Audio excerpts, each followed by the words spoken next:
Well, I don't know if I'm going to make it to the show today because this keeps losing its prime on the electric fuel pump, but I got something I'm going to try.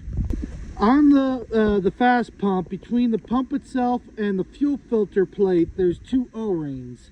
I'm thinking maybe one of the one O-ring is bad and it's sucking in air.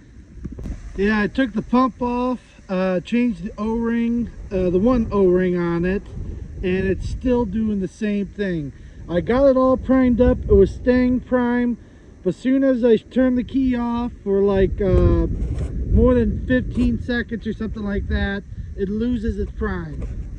The only way it will prime up is by unhooking the fuel line so there's no pressure, back pressure. It has to bleed and pump until it primes the pump back up. And then once it's primed back up, you can quickly put it back on and turn the fuel pump back on, and it will prime up and stay primed. But as soon as you run it for a while, you know, or you demand a lot of fuel basically and stop, it loses its prime again.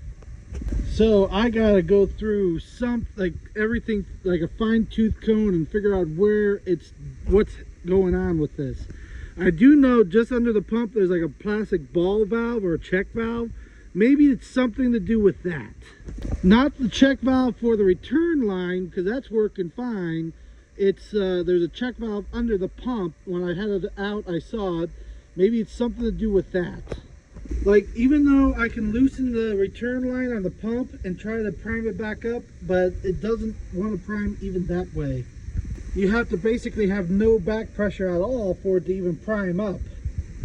And even when I have the line unhooked, it still takes like 2 minutes for it to prime back up.